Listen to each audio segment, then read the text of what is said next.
The courtroom didn't breathe. Chief Justice John Roberts sat upright, his voice even but pointed. "Mr. Washington, do you believe you're more loyal to applause or to truth?" Gasps echoed. Cameras clicked. Reporters froze, pens in midair. Denzel Washington didn't move. No smirk, no defense, no retreat. He stood tall, eyes locked with the Chief Justice. Then slowly, deliberately, he replied, "I believe truth has never needed applause, only the courage to be spoken." And just like that, the room went still. Not out of respect, not out of fear, but because something rare had just happened. In a place built for verdicts, someone had delivered clarity. And for the first time that morning, even the law didn't know how to respond. Denzel Washington has never chased the spotlight. It finds him, not just because of the roles he plays, but because of the weight he carries when he speaks. To audiences, he's a legend. To critics, he's a fortress. Disciplined, composed, unreachable. But to those who've paid attention, he's more than a performer. He's a man who sees the stage as a mirror, and the world as its audience. He chooses his words like a surgeon chooses instruments. Carefully, precisely, never carelessly. When Denzel talks, people listen, not because he demands it, but because his silence has taught them to. On the other side sits Chief Justice John Roberts. Measured, controlled, a man who rarely shows his hand. He's not a showman. He's an institution. In his courtroom, every word is a blade sharpened by precedent. Their worlds were never meant to overlap. But when a conversation about culture, accountability, and influence brought them to the same room, everything changed. Because Roberts isn't used to being challenged, and Denzel isn't used to being questioned. Not like this. Not publicly. Not personally. And when the robe met the resolve, silence wasn't just a pause. It became the main event. It began with a hearing. A congressional commission had been formed to explore the role of public figures, especially actors, musicians, and athletes, in shaping public discourse and national identity. It wasn't supposed to be dramatic, just another formality in a string of hearings no one truly watched. Until Denzel Washington agreed to testify. His appearance wasn't demanded. It was offered, voluntarily. He walked in with no entourage, no flashy suit, just a gray blazer, crisp white shirt, and a worn leather notebook in his hand. The hearing was being live-streamed, but that wasn't unusual. What made this one different was who presided over it. Chief Justice John Roberts. He had been asked to serve as honorary chair of the commission, symbolic mostly. He was not expected to engage much. But when Denzel began to speak, Roberts leaned forward. Washington opened simply. "I'm not here as an actor. I'm here as a citizen, someone who believes deeply in the weight of words, and who understands how quickly they lose meaning when divorced from principle." His tone was calm, but anchored. The room was quiet, not bored, but bracing. For the first few minutes, the exchange was measured. Questions about artistic freedom, responsibility, cultural impact. Denzel answered all of them with poise. Then came the moment. Roberts cleared his throat. He wasn't reading from notes. He wasn't smiling. "Mr. Washington," he said, "do you believe that you and others in your position are more accountable to applause or to truth?" The words landed like a gavel. The room stiffened. Denzel paused. His hands rested on the table. No motion, no tension. And then he said slowly, "I believe truth has never needed applause, only the courage to be spoken." It was quiet after that, too quiet. The kind of silence that makes producers in the control room glance at each other. The kind that makes networks debate whether to cut to commercial. But they didn't, because they couldn't. The moment had left the chamber. It was already echoing online. Within minutes, the clip was clipped, captioned, and circulated. Washington versus Roberts. The moment the courtroom froze. Truth without applause. Some viewers praised Denzel's clarity. Others questioned Roberts' intent. Was it an honest challenge? A thinly veiled rebuke? Or something more? Editorials ignited within hours. Late-night shows prepped monologues. Hashtags emerged. Denzel speaks. The courtroom paused. Do PR and truth over applause. And through it all, Denzel said nothing more. He left the building the same way he entered. Quiet, composed, unswayed. But what he left behind wasn't silence. It was a spark. Because Roberts hadn't just challenged an actor. He had challenged conviction. And Denzel's response had turned the entire hearing into something far larger than law, policy, or protocol.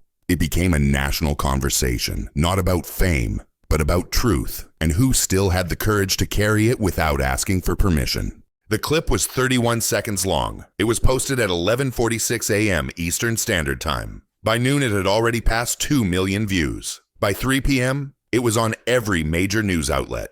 The caption varied depending on the politics of the platform. Left-leaning outlets called it a masterclass in composure. Right-leaning blogs pushed headlines like "Roberts exposes Hollywood's hollow morality," and the center, "A moment no one saw coming," because no one expected honesty. What was meant to be a civil hearing had turned into a viral wildfire. Not because someone yelled, but because someone didn't.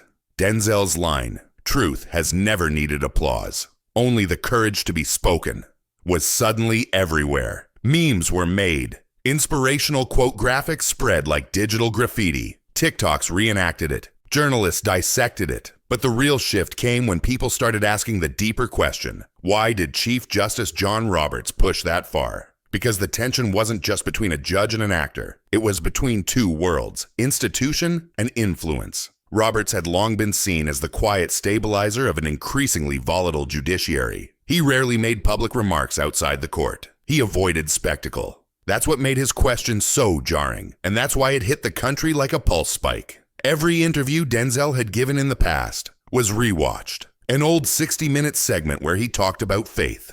A Howard University speech about discipline. A forgotten podcast where he said, "Popularity doesn't make your principles true. Silence doesn't make them false." He had always been this man. It's just that no one had ever put him on a witness stand before. That night, the panel reconvened without him. The hearing moved forward with another guest, a media consultant who was supposed to offer a broad view of Hollywood's societal role. But no one paid attention because the air had changed, and so had the expectations. People weren't watching for sound bites anymore. They were watching to see if anyone else could match the weight of what Denzel had said. They couldn't. Behind the scenes, Capitol aides scrambled. They hadn't anticipated this kind of public reaction. The committee's inbox flooded with messages, some praising Denzel, others accusing the panel of using the court to publicly shame cultural figures. And Roberts, he stayed silent. But the silence didn't help. Because on day 2, a leak surfaced. A private message between two aides, one of them working in Roberts' circle, revealed a damning sentence. Roberts wants to remind these people they're not bigger than the law or the court. It wasn't confirmed, but it didn't matter. The public believed it. Suddenly, the question wasn't whether Denzel had been insightful. It was whether Roberts had been calculated. Talk shows began inviting legal analysts and Hollywood insiders to debate the optics. Was Roberts frustrated? Was this a build-up from years of watching celebrities weigh in on issues of national importance without oversight? Was this his subtle way of putting them back in their place? Nobody could say. But the speculation only added to the pressure. Meanwhile, Denzel continued his silence. No tweets, no press releases, no follow-up interviews. But his name climbed the charts. And the clip, it passed 50 million views in 2 days. Then something surprising happened. Former federal judge Linda Reston appeared on PBS and said, "I've known Justice Roberts professionally for over 2 decades. He's deliberate, not impulsive." That question wasn't off the cuff. He meant it. He planned it. And he underestimated who he was speaking to. That quote went viral too, because for the first time someone had put words to what the public was feeling. This wasn't an accident. It was an attempted unraveling. But instead of unraveling, Denzel had held the line. Across universities, student groups began hosting truth forums, using that hearing as a case study. Churches referenced his quote in sermons. Corporate HR departments used it in leadership trainings. Because what Roberts intended as a challenge, Washington transformed into a statement of posture. He hadn't lashed out. He hadn't moralized. He had anchored. And that was more disarming than any outburst could have been. But the tension wasn't over. In fact, it was about to hit a boiling point. Because silence can protect or provoke. And in this case, it was about to do both. It happened on a Monday. Just after 9 a.m., an anonymous file was sent to 3 major news outlets. It contained a partial transcript of a closed-door preparatory meeting between the commission members, held 2 days before Denzel's hearing. The meeting wasn't illegal, but what was said inside, it wasn't meant for the public. In the transcript, Chief Justice John Roberts could be seen speaking more directly than he ever would in open court. These celebrities think moral clarity comes with a fan base. Let's see if he holds that composure when the pressure's real. Another line, even sharper. If Mr. Washington wants to speak as a citizen, then let's treat him like one, not like royalty. The leak wasn't long, just 3 pages, but they exploded like a detonation, because it confirmed what many had suspected but couldn't prove.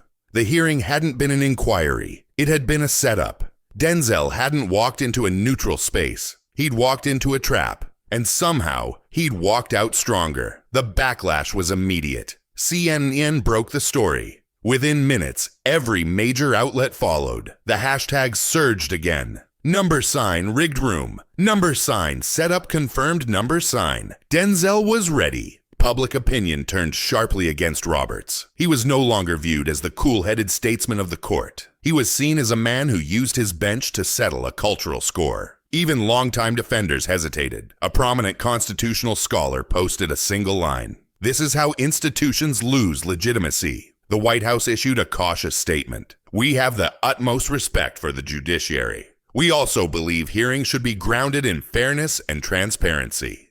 Denzel, still no comment, not a word. But then that afternoon, a clip surfaced, quietly posted on his official foundation's YouTube channel. No dramatic music, no edits, just a black screen fading into Denzel, sitting at a plain desk. No logo, no intro, just him.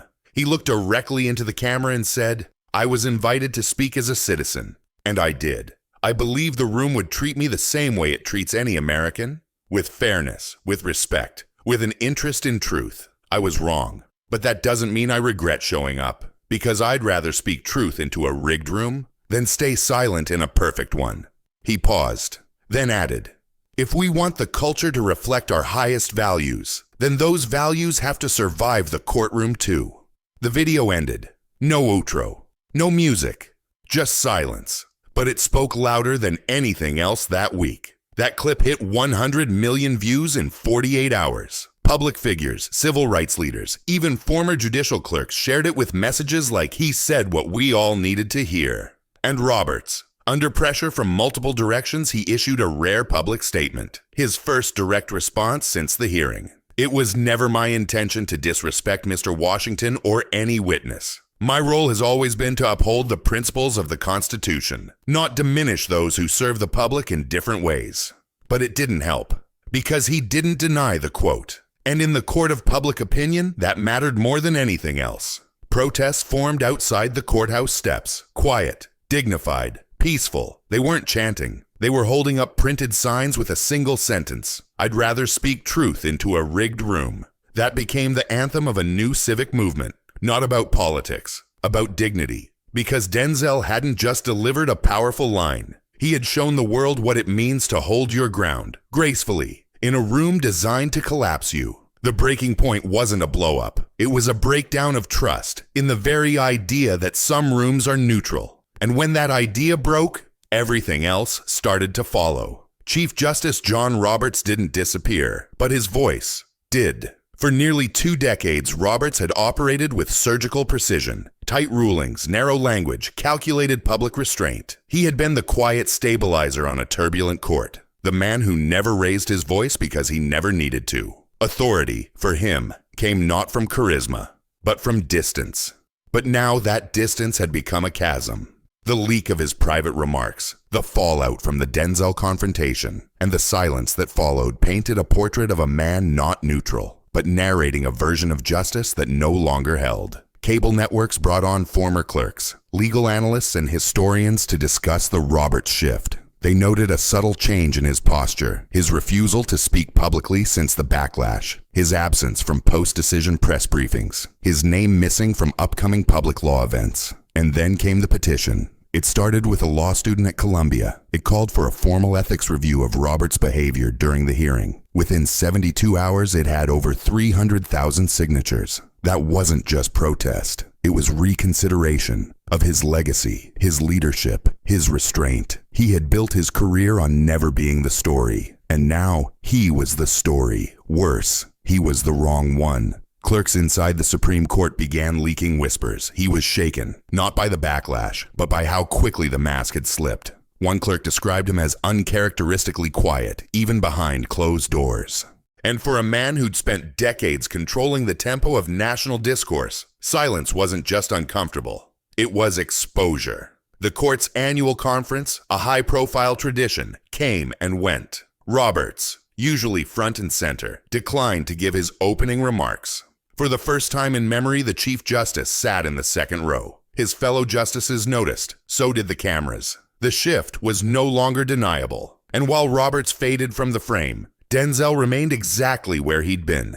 Grounded, visible, but not boastful. He didn't tour the networks. He didn't gloat. Instead, he used the moment to uplift others. A week after his response video, he launched an initiative through his foundation called The Open Chair, a national town hall series aimed at restoring dignity in civic dialogue. No scripts, no panel shows, just conversations between people who disagreed, but who were willing to stay seated long enough to listen.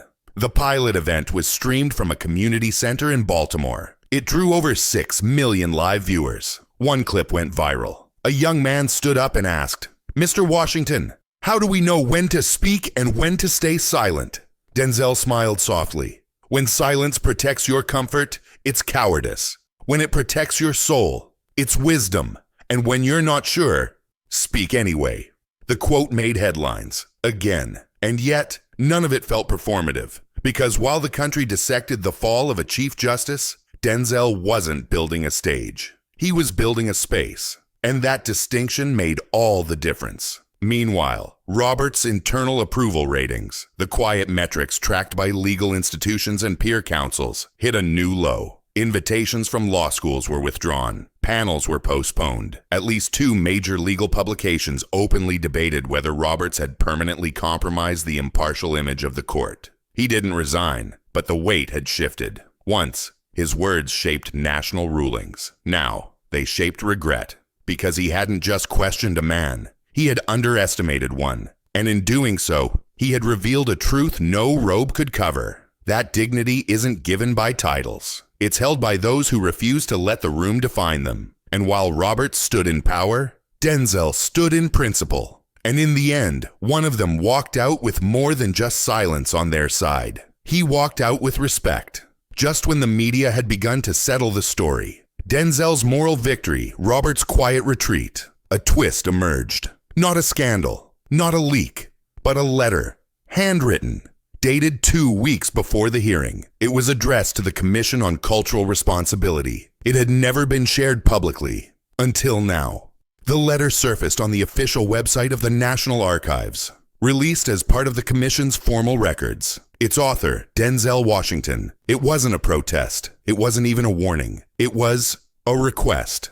"If invited to speak," the letter read, "I ask only one courtesy. Not immunity, not special treatment, but dignity. My words will be my own. My position is not that of a performer, but of a citizen. If your questions are intended to challenge me, I welcome it. But let the hearing be a conversation, not a cross-examination. Because if this is to be a courtroom, I will still speak, but I will speak as a witness, not a target." The letter stunned the public. It meant Denzel had anticipated what was coming, and he showed up anyway, not blindly, not naively, but intentionally. And suddenly the entire narrative reframed itself. Roberts hadn't caught him off guard. Denzel had walked into the fire knowing there would be heat, and choosing to speak anyway. Social media lit up again. The hashtag #sign he knew and spoke climbed to the top of trending lists. Opinion writers scrambled to revisit their takes. TV hosts reread their scripts. The public mood turned reverent, because this wasn't just grace under pressure. It was courage with forethought. Gayle King, speaking in a live panel on journalistic integrity, referenced the letter directly. Most people try to avoid the spotlight when they sense danger. He walked straight into it, not because he wanted the attention, but because he believed the conversation was bigger than his discomfort. A Washington Post editorial the next day titled "The Letter That Should Have Ended the Hearing Before It Began" called for a formal apology from the commission. Roberts, he gave none, but a source close to the Chief Justice confirmed he had read the letter. Days before the hearing, he had known, and still he'd chosen confrontation. That revelation shifted public perception from disappointment to something deeper. Betrayal. A betrayal not just of Denzel, but of the American ideal that every voice, no matter how public or private, deserved a fair hearing. And in that realization, something changed. The country stopped talking about who won. They started talking about what mattered. Denzel's letter became the centerpiece of a civics curriculum pilot program in 38 states. It was read aloud at university convocations. It was quoted in military academies. It was etched on the walls of a youth center in Atlanta because it wasn't about celebrity, it was about conviction. The twist wasn't a revelation of scandal. It was a revelation of character, proof that Denzel hadn't reacted to the moment. He had met it, prepared, grounded, and resolute. And while Roberts wielded the weight of the court, Denzel had wielded something heavier: intention. And intention, when rooted in truth, changes not just rooms, but legacies. The moment had passed, but its echo didn't fade. In the days that followed the public release of Denzel Washington's letter, the national conversation evolved. It was no longer about a courtroom clash. It was about the temperature of American dialogue, the role of dignity in dissent, and the power of restraint in a culture addicted to reaction. The letter was read aloud in high schools across the country. A professor at Georgetown called it the most quietly revolutionary civic document written this decade. Churches, book clubs, and town halls gathered in community centers to read it, word for word, discussing each sentence as if it were scripture. Because it didn't just defend Denzel's actions, it justified his silence. And that silence had done what no viral speech, no trending monologue, no shouted protest could. It reset the public's expectations of how power should be answered. The Supreme Court, feeling the reverberations, quietly updated its internal protocols for public hearings involving private citizens. A new clause was introduced. No line of questioning shall preemptively seek to discredit character without prior notice or evidentiary cause. They didn't name Denzel in the clause. They didn't have to. Law professors began citing the Roberts-Washington exchange as a new case study. Not of law, but of civic ethics. It became required discussion in pre-law seminars across the country. Meanwhile, the public image of Chief Justice Roberts continued to suffer, not due to one mistake, but the slow erosion of trust. What had once been a reputation built on steadiness was now seen as brittle, controlled, pre-calculated. He was no longer viewed as the protector of the institution. He was the man who tried to use it, and failed. Denzel's foundation, meanwhile, expanded the Open Chair Initiative. In under 2 months, it had launched listening forums in Chicago, Detroit, Oakland, and Birmingham. Each one streamed live, without ads, without sponsors, just stories, just conversations. The tagline: "We don't agree to argue, we agree to understand." The format was simple: a circle of strangers, one chair left open. Anyone could sit in it. No yelling, no phones, just ears, voices, and time. It wasn't flashy, but it caught on. Journalists called it the anti-podcast, a place where views weren't distilled into punchlines, but expanded into paragraphs. And as Denzel continued to not capitalize on the viral fame, no press tour, no brand deals, no documentary rights, the public noticed, because it made one thing clear: he hadn't done it to win the internet. He'd done it to hold the line, a line too many people had stopped believing even existed. Denzel Speaks turned into more than a hashtag. It became a call for how to speak when you're being spoken at. It became a reminder that silence is not always surrender. Sometimes it's strategy. And for the first time in years, a cultural moment didn't divide the country into left or right, celebrity or institution, fan or critic. It united people under something much harder to define: respect. Not for fame, not for the spectacle, but for the man who walked into a loaded room with nothing but a voice and a spine, and left with neither broken. Denzel never claimed to be a hero, but somehow, in choosing stillness over reaction, principle over posture, and clarity over combat, he became something better: a witness to truth. And the nation for once listened without interruption. Denzel Washington didn't win an argument. He held a mirror to power, to performance, to the quiet erosion of civility. In a room designed to control narrative, he chose not to dominate, but to discern. He didn't interrupt. He didn't escalate. He simply refused to bend. When Chief Justice Roberts questioned his purpose, Denzel answered not with outrage, but with intention. And when the system tried to frame him as another celebrity craving attention, he stood firm as a citizen asking for only one thing: dignity. That's why the courtroom went silent. Not because he was louder, but because he was clearer. And in that clarity, we saw what justice looks like when it isn't cloaked in title or robes, but in truth. If this story moved you, subscribe for more cinematic narratives where principle outshines power.